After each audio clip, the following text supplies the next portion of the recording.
got Lusty and Kings to find. Lusty on a slither of health, though. 20 seconds left. They are going to start moving in. Kings is going to be the first one to get found, and he gets taken out. That's not a good sign. Lusty with, like, no health left. Fletch needs to do something. They're pinging out with Lusty. There he goes. Fletch finds him, and Corvidae tied up 2-2. Master talk or that's some bot. Oh, Kings with a nice crowd shot onto Imorin. Bomb located by attackers. 1 against 2. He doesn't have that fuser. He has only. Got ahead of Tyro. With a free fire, Kings 1v3 quad. Lift. And the last 2 members, Vixen going big with a triple kill on Ayane Hudson and Higashi and securing the win for Gaia's Tactics. Oh my goodness. And that is a GG. What is he doing there? Wildman just runs on in, pre-fires one area and loses the diffuser. Yeah, that's not going to be too good at all. Wildman going down for Corvidae, but Rizraz responds. He's doing some work on towards Nesp and Shade. Finds 2 with the R4C. 4 versus 2 at the moment in favour of Corvidae. Do get the diffuser picked up back again. It's going to be old mate Jack putting that one down. And they've got control of the site, and they're getting the plant down. Aggressive here as Fletch finds him. Aces takes out Rizraz. Aces finds the second one to Jack Day. Aces gets a 3K with Wildman. And he's on a slither of health now. 2 versus 3 here. Warden and Fletch have got a lot of work to do. 4K for Aces! 4K! Only one.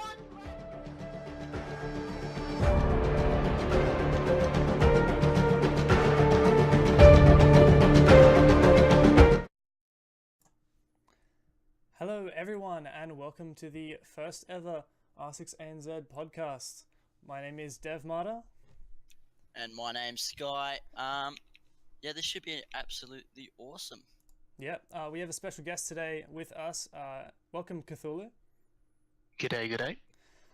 We have brought on Cthulhu to talk a little bit to us about the Southeast Asia Pro League. But first, let's have a talk about that highlights video that we just saw. Thank you very much to Killer Strike and Killer Scrubby for putting that together for us. What was your favorite moment in that, Sky? I think that shotgun, believe it's 4K at the end. That tops the cake for me. That was absolutely insane stuff. Yeah, that was crazy stuff out of Aces. I reckon my favorite was that, I mean, it was only a 1v3, but from Kings on that Ash on border, managing to take down the first kill onto the player in the advantageous position behind the mirror, and then getting that amazing flick onto the person behind the bomb, and then finally just knowing exactly where to pre-fire, that was amazing. I really got impressed by that. What about you, Cthulhu? That was actually about the same opinion. That push in the pre-fire at the end was pretty nuts. Yeah, it was absolutely amazing.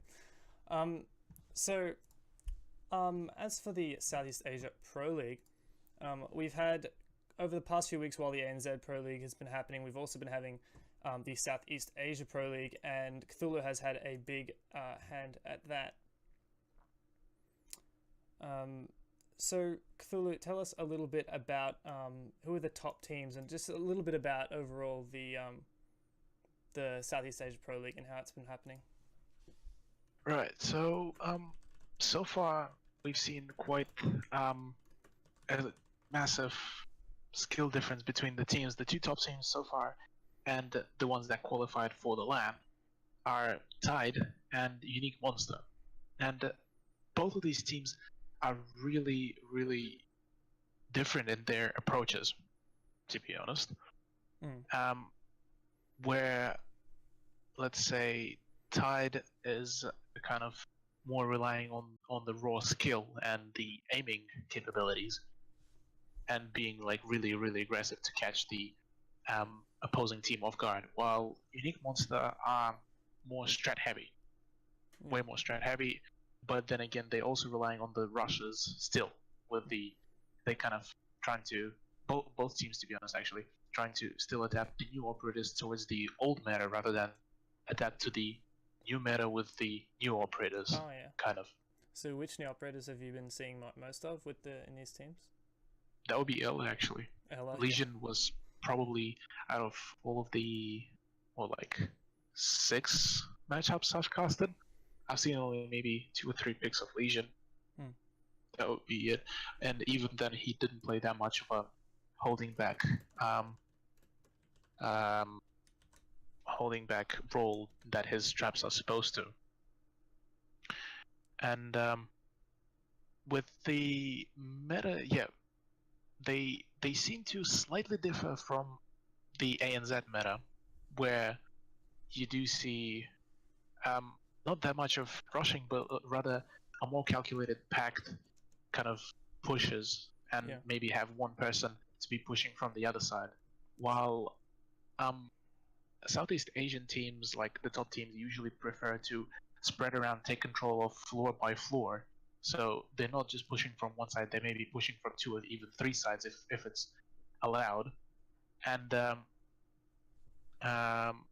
with Unique Monster, let's say they have a really favorited strat where you have Ash and a drone right ahead of her, giving all the callouts. So it will be so the Ash will be able to take out the roamers, and that's how they pretty much go in. Yeah. So Ash is that starting point, you could say. Yeah. How do you think that the skill compares to other regions? Do you think that it's pretty even, or do you think slight edge, or maybe they're falling a little bit behind? I would say, I'm not exactly sure about the Korean and Japan scene, but comparing Southeast Asia and ANZ, I'd say this could be a very close matchup actually. And I'd even go that far by saying that maybe Southeast Asian teams would have a slight edge even over over ANZ teams. Yeah. I've noticed a couple of the. I mean, there's been quite a bit of disparity, like you said, between the different teams in the exact same league. Some teams have had forfeit victories, some teams have been quite stomped, and then Tide just coming in there, and Tide's been an absolute dominating force in that scene. Who are the kind of standout players in Tide or in all of the teams in Southeast Asia that you think are the kind of the big hitters that the teams are really relying on to take the wins? Tide, to be honest, I'd say probably Shin Bagel and Ysera will be the two. I can't really pinpoint just one from Tide, because to be honest, all of the players, like when they play together, they're just a force to be reckoned with. Like if any of our viewers seen the cast of the Southeast Asia, Tide was absolutely just plowing through the opposing teams. Yeah. And it was just yeah fascinating to see. Yeah, I actually noticed someone linked a video of Tide, formerly called MV, versing Error, which is now known as they're a North American team that played at the Invitational, and Envy played incredibly well. Envy, who are now Tide, played incredibly well on Clubhouse. They actually took the first 2 rounds, and I think they won the whole map. I mean, that's one example of how the teams have interacted in the international scene and done an amazing job and really showed their dominance. Yeah, that's definitely there as well. Also, now that you've touched on the maps side, Border, Oregon, and Clubhouse are 3 maps like that, just an absolute meta. Like Border, Oregon would also always be seen, Border being the decider map. And Oregon is, I'd say, like 4 out of 6 or 7 matchups. They were always there, like as a second or the first map. Yeah, I've only casted 2 of the SEA matches, and both of them had Oregon in it, so you can tell it's such a popular pick. And how do you? Oh, sorry. How do you think that the lands will? How do you think these teams will clash at the land? Do you think? It's sort of a very similar question to what I asked before, but do you think that it's going to be very even games, maybe sort of map based or skill based, or just players making sort of big plays? I'd say there's going to be definitely a very close games between the teams. At least, once again, between Southeast Asia and ANZ. And I'd reckon for some of the maps, it will be even like the map advantage for Southeast Asia. Like, let's say if it's going to be Oregon, I'd say that Southeast Asia teams would have quite an advantage over ANZ, because at least from what I remember, unfortunately I wasn't able to catch some of the last games. From what I've seen, the Oregon defense is not exactly, or just Oregon in general, is not very liked within ANZ. Mm. And yeah, that is quite an advantage, because what Southeast Asian teams like to do on Oregon is they like to really expand the defense when they're playing kids dorms, and they like to expand on the attic, and even some of the teams go further than even taking control of Watchtower and holding their angle from there into the armory stairs, which actually proved to be a very efficient point to peak from. And as for NZ teams, I've seen a fair bit of holds where they just solidify their spots at the armory corridor and the dorms corridor, and that's it. Like minimal reinforcement on the ground floor, minimal reinforcements out at the watchtower, and even just reinforcing both sides of the attic just to hold out the attackers. So I'd say, as kind of even a tip to ANZ teams, do expand more on the maps and expand your hold. So for the attackers, it would take way longer to push in. It sounds a little bit like how some of the teams used to play, some of the Brazilian teams when they started playing Pro League with the other regions. They focused on map control rather than kind of the style that the NA and EU scenes were used to.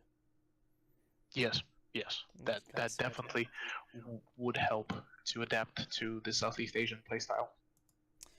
I guess I'll just end it off on this note.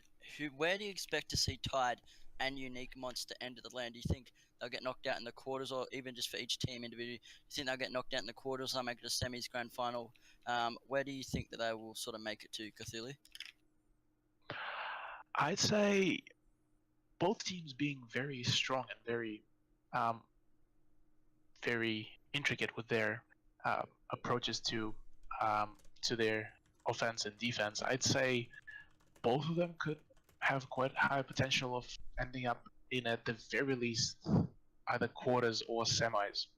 Definitely.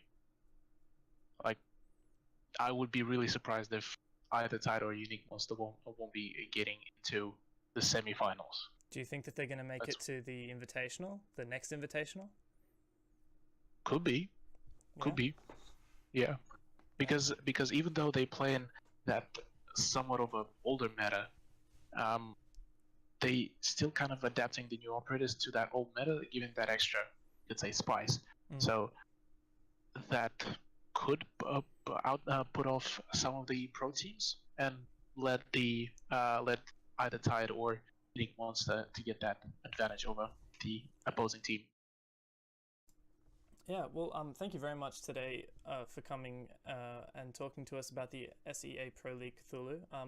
Thank you for having me. Yeah, Cthulhu is going to stick with us while we go through the rest of the program for tonight, and he'll kind of be just another co-host for us tonight. The next topic we are going to talk about is the Cybergamer ladder. We had quite a few Cybergamer ladder matches this week, and I mean, now that the Pro League has come through, a lot of people have kind of stopped thinking so much about this, but it used to be the only thing that we had. It used to be the main thing that we had, and now it's nice to see that teams who aren't competing in Pro League still giving this their all. Like, for example, I've seen Team Dead of Silence have played multiple matches quite recently, obviously vying really strongly. Mother of War have now finally surfaced and are showing themselves to be playing, and teams like Invidious Gaming coming out of ranked and showing that they want to have a go in the comp scene as well. So as for the results, we had Mother of War playing their first ladder match, and Invidious Gaming also playing their first ladder match. Mother of War challenged IG for 24th place on the ladder. It was casted by myself and Beerscotch on R6ANZ. You can actually find the VOD if you look back. It was on Clubhouse, and it was a really, really close game. Mother of War is like a completely fresh roster from previous iterations of Mother of War, and they're a very strat-heavy team. While IG is a team that's come from ranked, and they've been around for a while, but this was their first competitive match, and they're obviously not very strat heavy. And seeing the way that interacted, I thought was personally really interesting. And so in the end, IG actually won 6-5 into overtime, quite a comeback. And I've got a little bit of a clip from that. We'll just go and watch that clip before we continue on about the other CG matches. 20 seconds to go, however, the numbers advantage is heavily in favor of IG. They just need their players to start forming up. They don't necessarily realize that there's so few time left. Leopard is going to drop. Paginis is going to be in a position to just take him down after he drops into the hatch. And now we are going to see him challenging onto Tilted. Oh, and he takes down a really nice kill, but Anarchy gets the refrag. Tilted now has to get this kill to save it for his team, and he does just in time. Very well played. Very well played. Unfortunately, we will be having to see a rehost.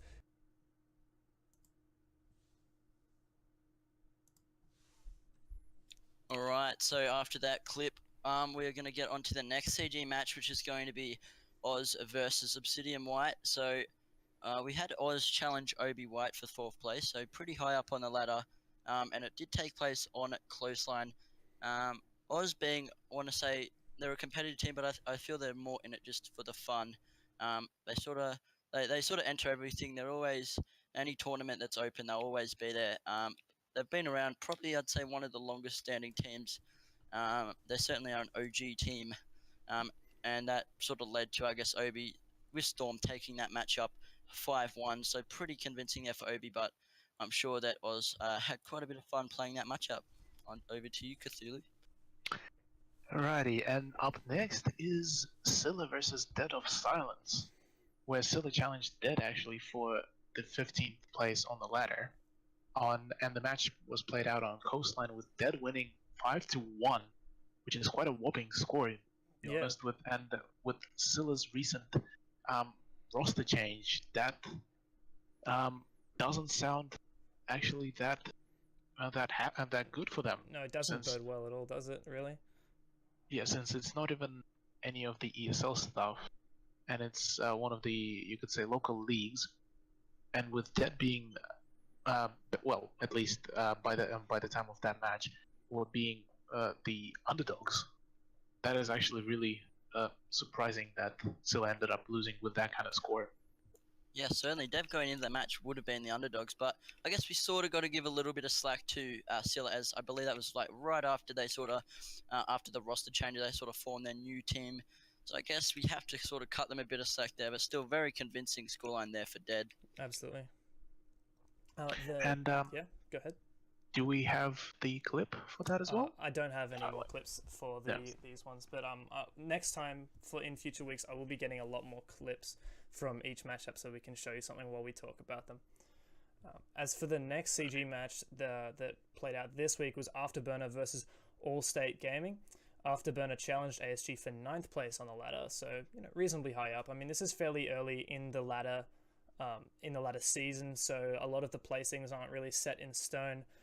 But this played out on Border, and Afterburner won quite decisively 5-1, so they have now taken 9th place on the ladder, and ASG have fallen down to 10th.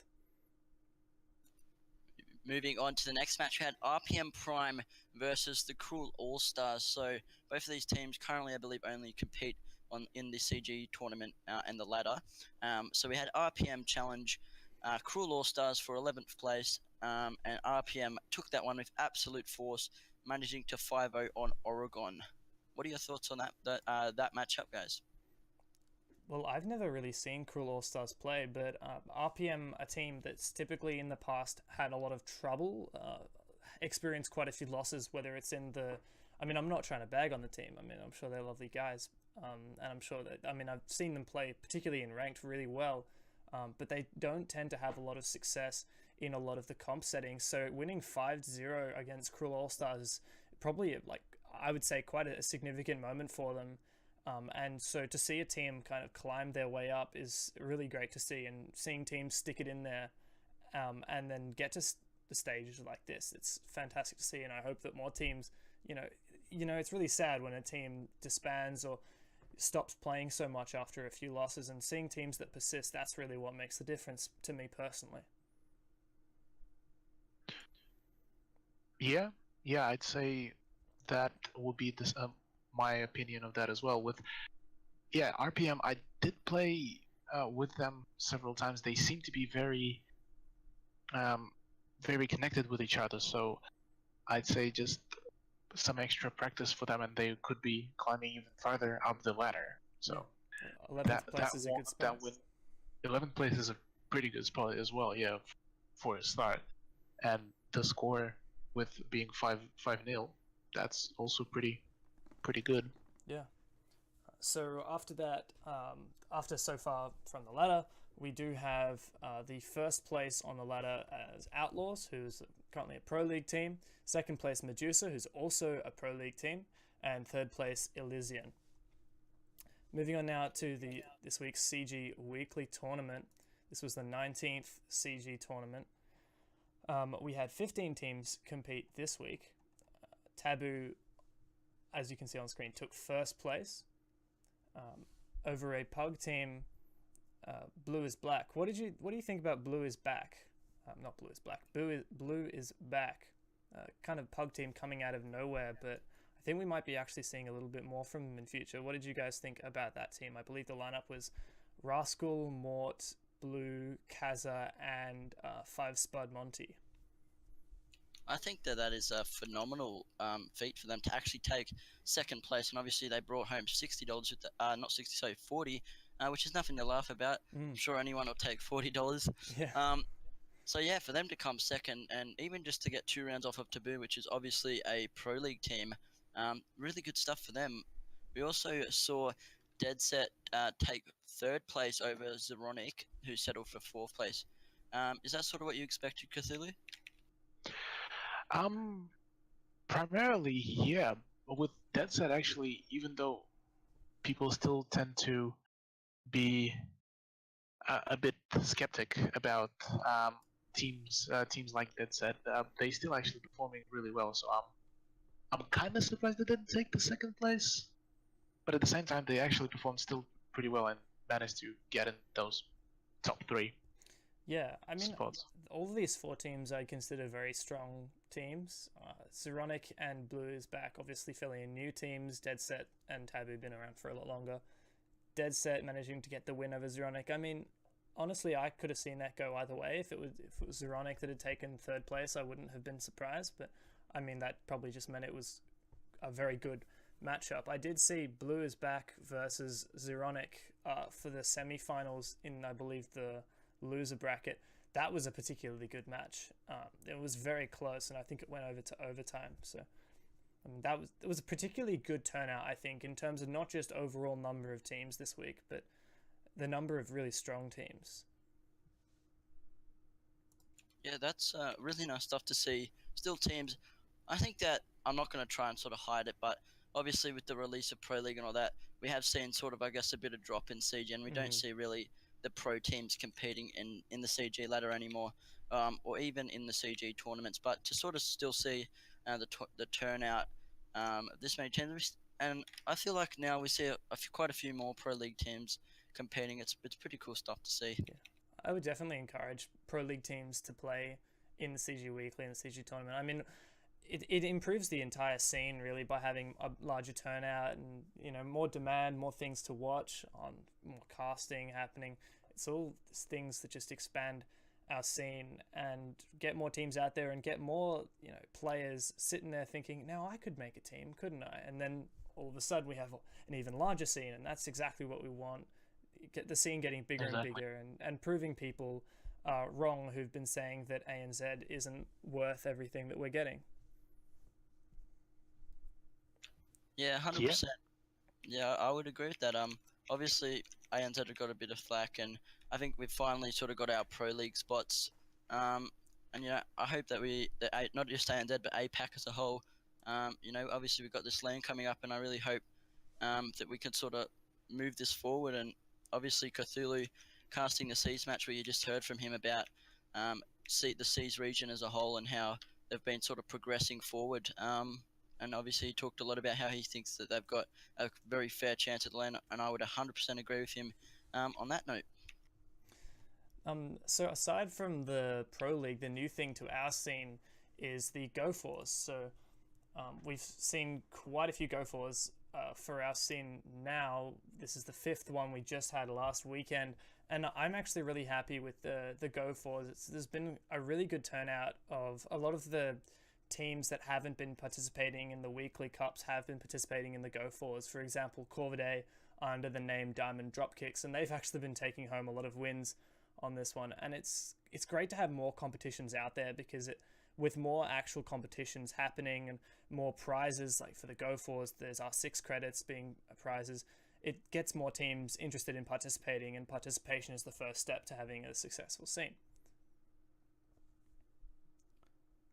This last week we had first place taken by Diamond Dropkicks, second place taken by Taboo, third place taken by Element 6, and fourth place went to Flea Team 6. Notably, both the first and second place went to Pro League teams. What did you think about that? I'd say it might be kind of discouraging for the starting teams who will be entering Go4s, but at the same time, I'd say even if you lose to these kind of teams, I'd say you're learning even more. You're learning more the approach of the pro league teams, and you're gaining way more experience with that. So I'd say just bring on more teams. Even the pug teams, like the personal experience and personal skill is still a thing. So I'd say even the pug teams are a good opportunity to at least learn Definitely. How the whole aspect and the whole format of Go4s, and something to be close to the Pro League as well. Yeah, and it is time and time again that we see pug teams enter into tourneys and end up in the the top 2, top 4 spot. Like this week we had Blue is Back get second place in the CG Weekly, and we had Flea Team 6 get 4th place in the Go4. Seeing third place come out for Element 6, what do you think about that? Element 6, a team that has been around for a long time in one name or another, was in the Pro League qualifiers but dropped out, and since then have kind of been floating around a bit of a question mark in the community. They could definitely be a big competitor if we saw more of them. I think a lot of people are interested to see what's going to come from them. What are you thinking about Element 6 as a team? Personally, for me, Element 6 is really interesting to me. I can't exactly remember what their old name was, but they were competing under an old name, and they did Zealous. That's the one. They competed in the first few qualifiers here in ANZ, and they performed pretty well in them. I think they even beat Corvidae. I could be wrong, but they certainly beat some big hitters in the community, and they've sort of dropped out a bit, and they've sort of been here and there. And then after they got acquired by Element 6, they still haven't really made any moves, in my opinion. They haven't really been around anywhere. We just haven't seen them in the community much, and obviously seeing them in this Go4 Cup is really cool stuff from them. Yeah, I really hope that we do see them in all the Go4s and all the weekly tournaments and all of the ladder matches. It'd be really good to have more stronger teams out there, because there are strong teams in the community. I think it's a question of how much do we see of them. And there are a lot of teams that kind of go into hiding, and it's really nice to when they actually show their face and we get to experience them and they get to challenge each other, because it's really the competition is what makes teams get better overall. Scrimming gets you so far, but actually being in a real competitive environment, competing for a prize or competing for a title, that's what really makes the difference, and it's what makes people interested in your team. So Cthulhu, did you expect for Corvidae to win this week's Go4? I do expect either of the Pro League teams to end up winning, and it's more of a question rather than which one out of those two teams would win, since there's still a fair bit of a skill gap between most of the current teams on lower in the bracket, on let's say CG even, and the top teams that are playing currently in the Pro League.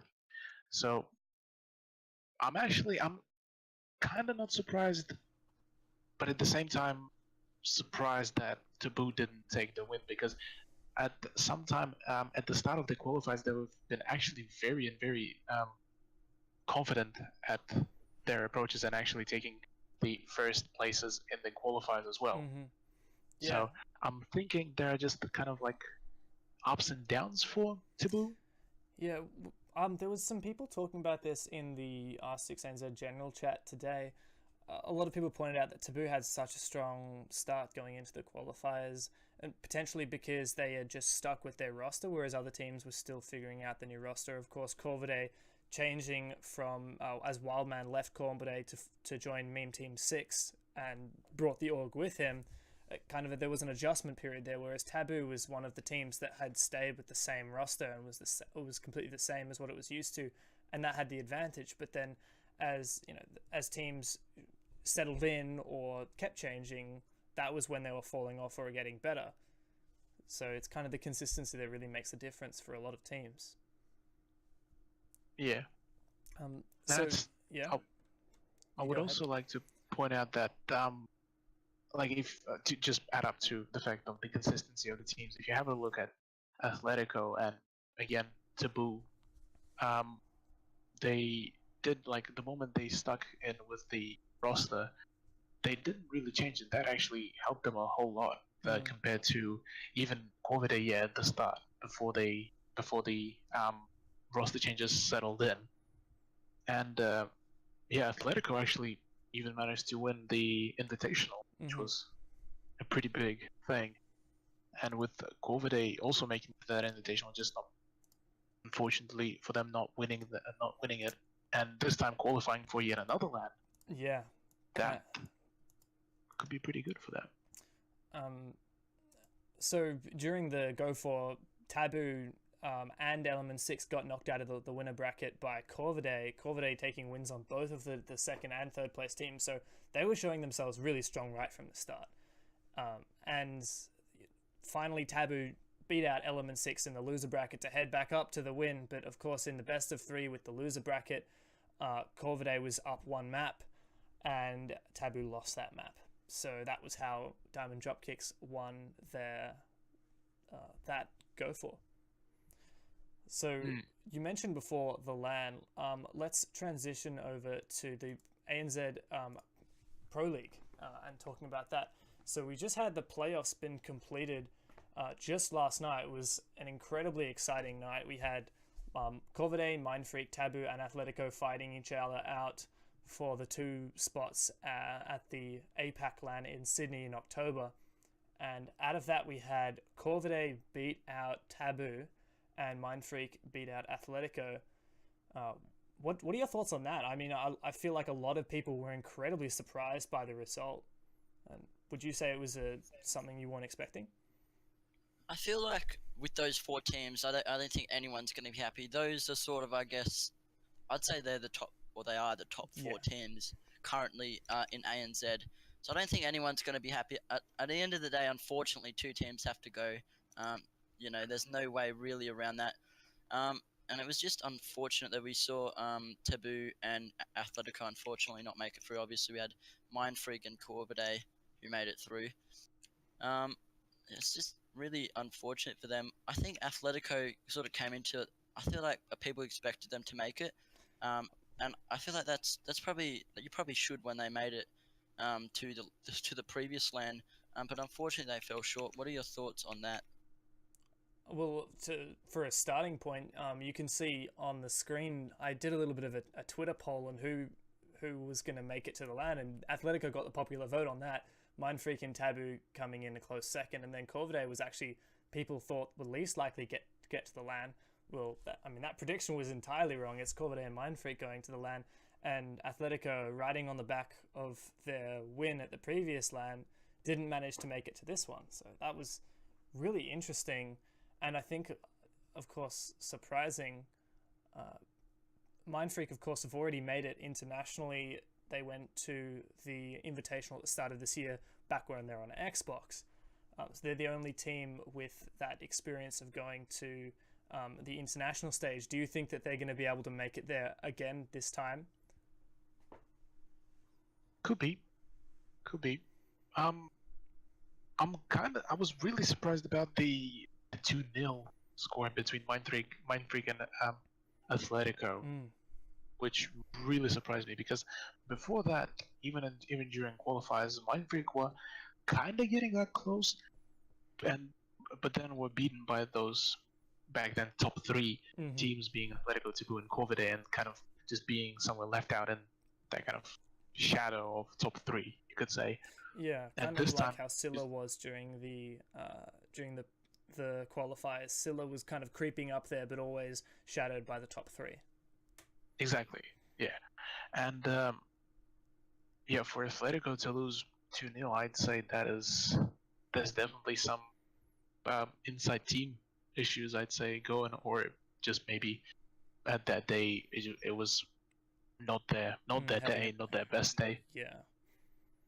So speaking of the 2-0 scoreline, I looked at the scores last night and I noticed that there was actually, up until last night, there had been no 2-1 match scorelines in the entire of the ANZ Pro League for this season. It had only been 2-0s.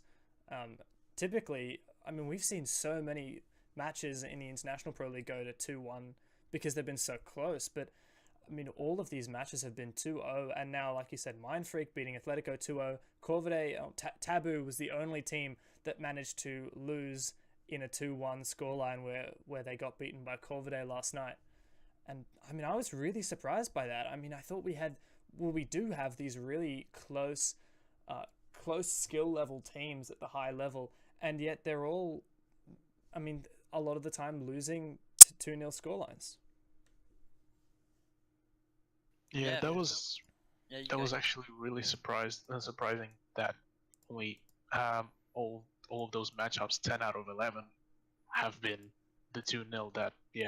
That does say something. Either maybe the pressure of the fact that it's a pro league, just pressuring onto the teams, or maybe something else. Maybe teams running with the wave, once they have that momentum, it really helps them continue it on through a 2-0 victory. Probably. Another thing that I noticed looking at the scorelines is that before last night, Mindfreak and Taboo were the only teams so far in the Pro League to have been undefeated. Corvide lost a match, and Atletico also had lost a match previously, but now Taboo have lost, and Mindfreak is now the only undefeated ANZ Pro League team in the ANZ Pro League. And I mean, like you were saying, a team that's kind of come out of the shadows of that kind of fourth place spot, now being the only undefeated team, that's something, I mean, really surprising to a lot of people, I would think.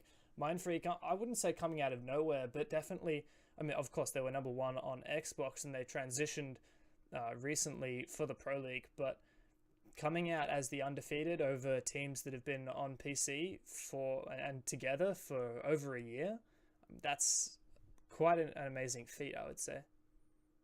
Yeah, that's pretty massive for Mindfreak to sort of come from Xbox. They had their up and downs at the start. I feel they were pretty strong, and then sort of in the middle, they sort of lost that momentum and weren't performing quite well. And now they're a force to be reckoned with. Honestly, after the pickup of Kings and Lusty, that's just made their roster just so incredible. And obviously, Dizzle, I believe, is now the coach, and obviously, I'm sure Dizzle knows a lot about the game, and he sort of assists them on the side, and it's really proven to work.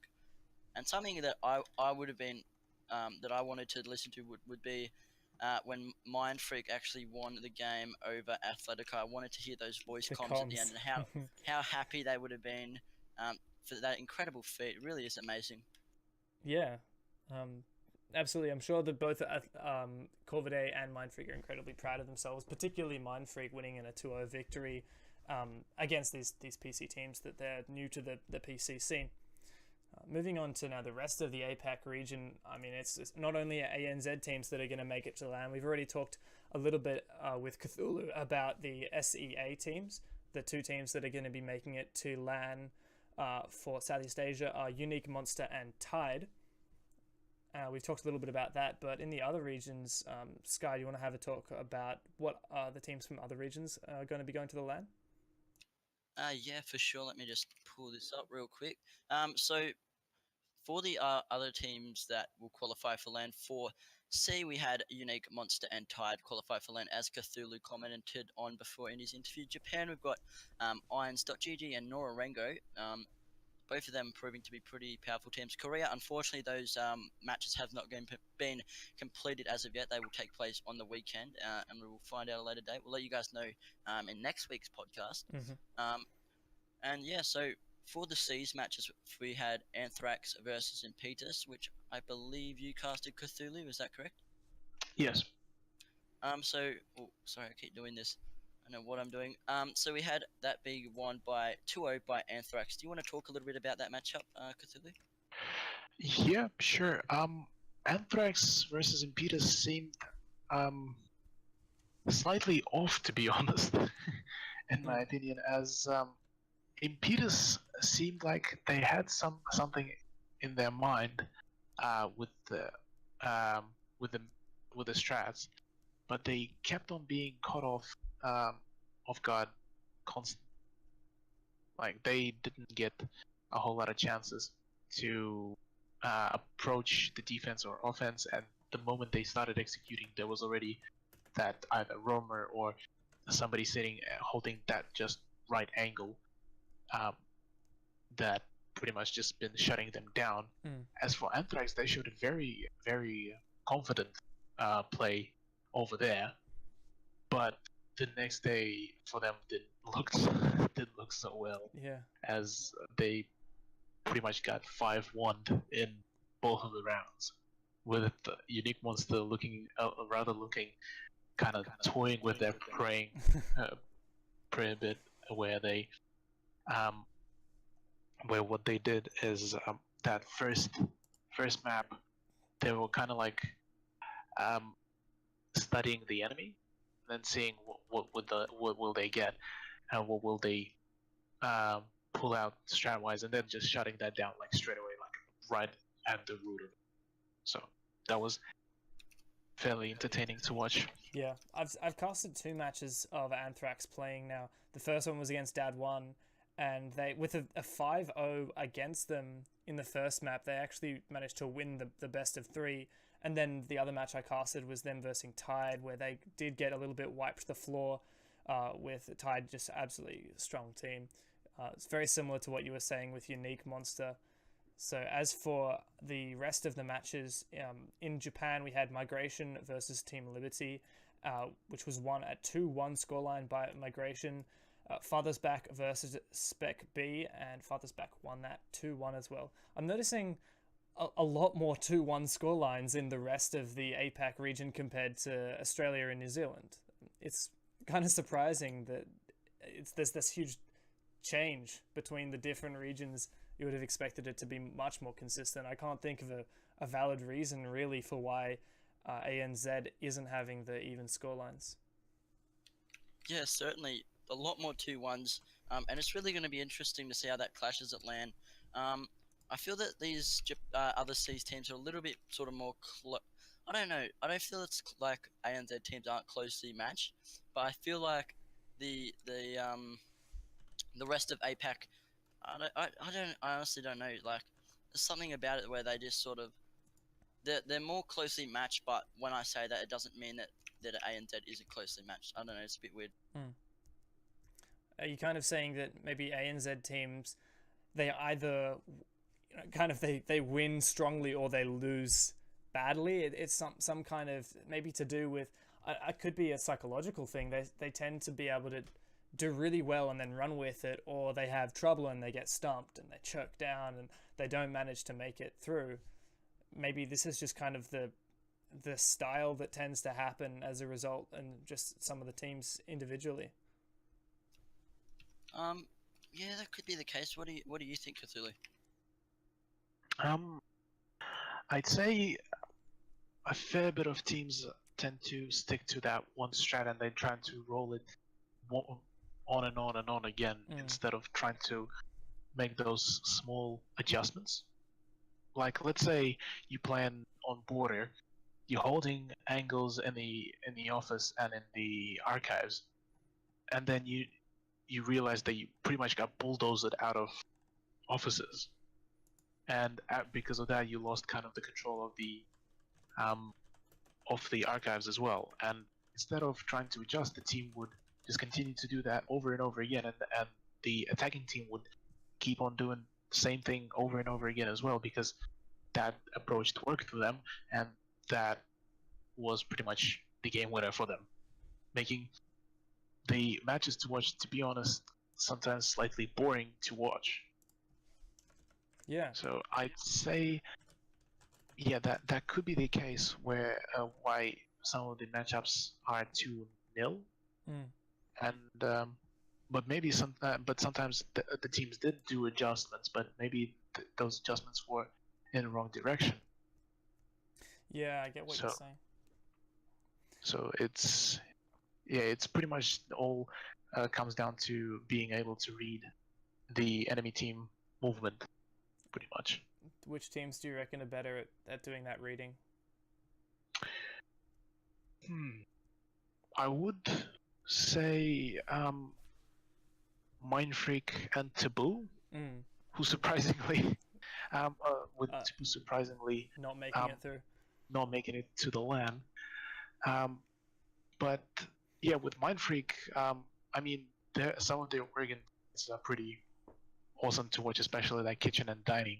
That is a very quite a rarity to see in just the ANZ region in general. And yeah, Mindfreak just bringing over those kind of, you could say, Xbox strats to PC and applying that PC skill. Those superior Xbox strats. It's actually superior though. Like for some of the whole like memes out of the aside, yeah, they actually worked fairly well for their approaches. I mean, so that is, yeah. Even things like seeing that clip that we saw as the #1 highlight from this week was Aces getting a 4K with mute shotgun. I mean, who goes mute shotgun? Yeah, that shotgun is fantastic. You always see it taken on smoke, but mute shotgun and then getting a 4K with it, it's just these kind of left of field things that are really entertaining to see and really entertaining to cast. And I think they actually give teams an edge as well. Yes. Yeah.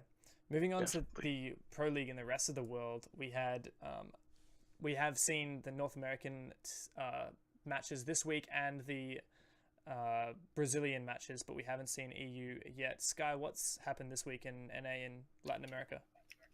So pretty much I'm just going to cruise through this. So first up we had Rogue versus World Best Gaming, which ended up being a Rogue 2-0 on Oregon Cafe, and the third map was Skyscraper, which did not end up being played. Rogue 5-1'd World Best on Oregon, and they 5-2'd them on Capo, so extremely dominant performance there for them. Next up, we had Most Wanted versus Elevate, which was a Most Wanted win. 2-1 on Skyscraper, Border, and Oregon, which every single map was played. The first map was won by Most Wanted 6-4. Next map was won by Elevate 5-3. And then the last map was won by Most Wanted 5-2 on Oregon. A lot of big plays were in that match. I know that a lot of Ila, I think we had Skies pull a Ila clutch. I think it was a 4K, 3K, something like that. It was pretty insane. But yeah, nevertheless, some pretty cool matchups there. So obviously for NA this week we had Most Wanted and Rogue win. For LATAM or Brazil we had BRK versus Merciless, which ended up being a BRK win. A very dominant, not very dominant, sorry. Which ended up being a BRK win 2-0 on Consulate Oregon. The third map was Clubhouse, which didn't end up getting played. The first map was 5-3 for BRK, and the next match was 6-5. So very close that matchup there, and BRK managed to clinch that. Last up for the ladder matches, we had Pain versus Black Dragons, which was a Black Dragons win 2-0 on Chalet Border Cafe, which wasn't played. This was a lot more dominant, which was 5-1 to Black Dragons on Chalet, and 5-3 to Black Dragons on Border. I definitely say overall that this is kind of to be expected, particularly in the Latin American scene. I mean, BRK and Black Dragons are some of the strongest teams, Font being the other incredibly strong team in the region, but I'm not really surprised to see Black Dragons and BRK win as decisively as they had.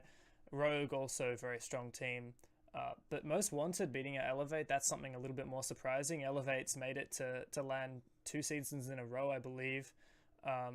Elevate considered a very strong team since they've transitioned from Xbox, and they've been doing really well for themselves. So Most Wanted coming back and doing that, a little bit of an upset, particularly since Most Wanted had a few roster changes, I believe, and it's a different iteration of the team. Europe, for this week, the matches will be coming up tomorrow night. So We haven't seen those yet. Those matches will be Penta versus B Genius and Ares versus Millennium. Penta and Millennium, two favorite teams by the community. Penta, of course, being the 2-time world champion, or 3-time world champion if you count season 1, year 1. And I'm sure that'll be a lot of fun to watch. So I'll be sure to watch those next time, tomorrow night. What is your thoughts on these matchups, Cthulhu? I'd say it will be an interesting watch, about with Penta and B Genius, with just at least trying to learn and study Penta's strats, as they seem to be the dominant one and getting them the wins. With Ares and Millennium, Millennium could be going very, very big, and I'm thinking could be 5-2 at the first map. But although that does depend on the map pick as well. Yeah, I don't really know much about B Genius as a team, but I mean, we've seen a lot from Penta. I do wonder, it tends to be when Penta is in a matchup that they're taking easily or more easier, they don't tend to pull out all the stops. It's when they're having trouble that you really see absolutely everything that they can do, and that's when they really shine. So, I mean, I don't know, I can't predict whether tomorrow we'll actually see that side of Penta, but for the sake of stealing their ideas, I hope we do. Moving on to the upcoming matches and events, we have quite a few Cybergamer matches going on this week, and they'll be displayed on the screen while we're talking, but the real thing that people want to talk about are the 2 upcoming events for R6ANZ. The first one is the R6ANZ, or rather Rainbow Six APAC LAN, happening on the 22nd and 21st and 22nd of October. I'm absolutely stoked for that. Yeah, that is going to be an absolutely awesome time. Obviously, we've got 2 teams from ANZ, Korea, Japan, and Seas all coming together to battle out for, I believe, over $10,000, and obviously those 2 very wanted spots at the Season 3 finals in Sao Paulo, Brazil. Yeah, that's going to be really exciting. I mean, a lot of team favorites there. Corvidae and Mindfreak are going to be there. Tide are going to be there. It's going to be an absolutely awesome experience just to go and meet everyone, to see all the faces and get into that hyped environment, see the casters sitting at the casting desk. I mean, I haven't booked my tickets yet, but I'm really hoping that I can go to that because I think it's going to be absolutely amazing and a real step for our scene. We had our first LAN for R6ANZ just recently, but that was only 2 teams competing. Now we're seeing a full weekend, and I'm just so excited. I think it's going to be fantastic. It's exactly what our scene needs right now.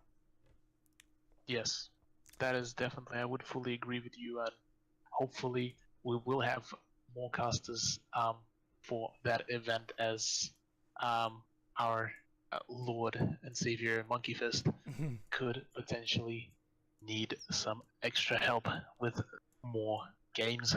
Yeah, it's possible. So the other thing that we've got coming up just after that is PAX. So PAX this year is getting held in Melbourne on the 27th to 29th of October. Now, I live in Melbourne, so I'm going to be heading to PAX, and I'm incredibly excited to meet everyone that I've been talking to all this time, catch up with my friends, catch up with the R6ANZ people. I believe there will be some R6ANZ themed stuff happening. We'll be having some of the community leaders going to there, and you can even get your own R6ANZ lanyard for, I believe, $5. So definitely worth it. I'm going to get one of those. Yeah, not bad. I'm going to get one as well. And by the way, tickets to the Pro League LAN on the 21st, 22nd of October are $5 for one day and $7 for the weekend. So absolutely steal. The only reason why you might decide not to go there is because of flight costs and accommodation. But if you live in Sydney, just go 100%. It'll be absolutely amazing. And we're all really looking forward to it. Just chuck the link in the chat to actually buy those tickets if you guys want to head to the LAN in October. Yeah. So that's pretty much all that we have to talk about for tonight. Thank you very much, everyone, for joining us for the first ever R6ANZ podcast and the first ever highlight reel that we had, courtesy of Killer Scrubby and Killer Strike. Thank you very much for making those. and our first ever guest on the show, Cthulhu. Thank you very much, Cthulhu, for coming. Thank you for having me. That was an absolute pleasure. No problem. Thank you for coming on. I'll just hand over to Dev to end up the podcast. Yeah. Oh, thanks, Sky, as well, for being my lovely co-host today. We're just That's fine. We're just gonna finish tonight by watching the highlight reel in case you missed it at the start. Thank you very much for joining us. We are gonna be back every Thursday at 8 p.m. and hopefully you will come and join us for next time. For now, good night. See you guys.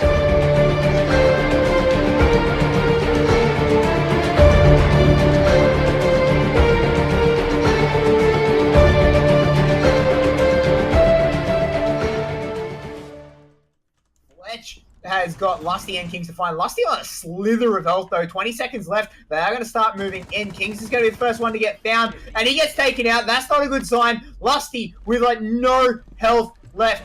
Fletch needs to do something. They're pinging out where Lusty is. There he goes. Fletch finds him, and Corvidae tied up 2-2. Master talk or that's some bot. Oh, Kings with a nice crowd shot onto Imorin. Bomb located by attackers. 1 against 2. He doesn't have that fuser. He has only. Got ahead of Tyrone. With a free fight, Kings 1v3 quad. Lift. And the last two members, Vixen going big with a triple kill on Ayane Hudson and Higashi and securing the win for Gaia's Tactics. Oh my goodness. And that is a GG. What is he doing there? Wildman just runs on in, pre-fires one area and loses the diffuser. Yeah, that's not going to be too good at all. Wildman going down for Corvidae, but Rizraz responds. He's doing some work on towards Nesp and Shade. Finds 2 with the R4C. 4 versus 2 at the moment in favour of Corvidae. Do get the diffuser picked up back again. It's going to be old mate Jack putting that one down. And they've got control of the site, and they're getting the plant down. Very aggressive here as Fletch finds him. Aces takes out Rizraz. Aces finds the second one to Jack Day. Aces gets a 3K with Wildman. And he's on a slither of health now. 2 versus 3 here. Warden and Fletch have got a lot of work to do. 4K Aces! 4K! Only one.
go.